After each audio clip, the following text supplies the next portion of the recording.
जिल्हा परिषदेच्या मुख्य कार्यकारी अधिकारी मनीषा आव्हाळे यांनी बुधवारी दुष्काळी परिस्थितीतील पाणी टंचाई व जलजीवन मिशन योजनेच्या कामाचा आढावा घेतला।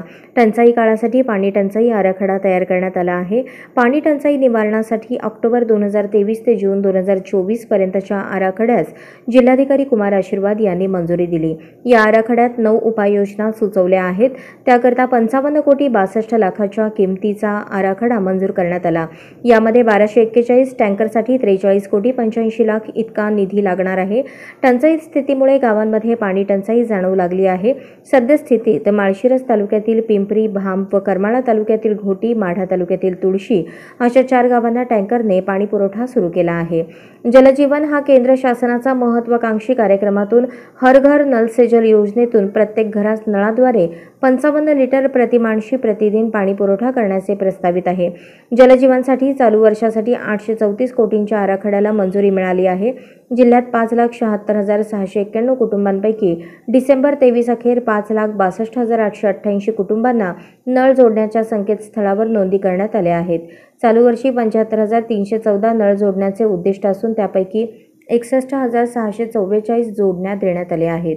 जलजीवन मिशन योजनेत झेडपीच्या आराखड्यात 855 योजनांचा समावेश असून या सर्व योजनांच्या निविदा व कार्यारंभ आदेश देण्यात आले आहेत। यातील 101 कामे पूर्ण झाली असून उर्वरित कामे प्रगतीपथावर आहेत। या योजनेसाठी केंद्र व राज्याच्या वाट्यातील 124 कोटी 77 लाख कोटी निधी प्राप्त झाला आहे। यातील 119 कोटी 15 लाख खर्च झाले आहेत। चालू वर्षात 834 कोटींचा कृती आराखडा तयार करण्यात आला आहे।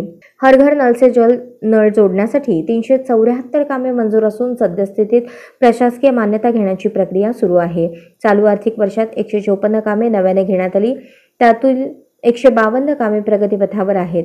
इलेक्ट्रिशियन अंतर्गत 423 कामात शासन स्तरावरून मान्यता मिळाली असून 160 कामे पूर्ण करण्यात आली आहेत।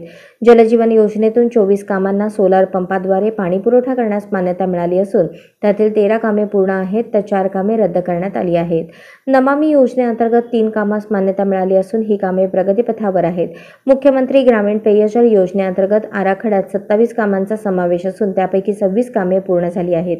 1 काम रद्द झाले आहे। राष्ट्रीय ग्रामीण पेयजल योजनेतून 199 योजनांचा समावेश केला असून त्यातील 194 योजनांची कामे पूर्ण झाली आहेत, असे मुख्य कार्यकारी अधिकारी आव्हाळे यांनी सांगितले।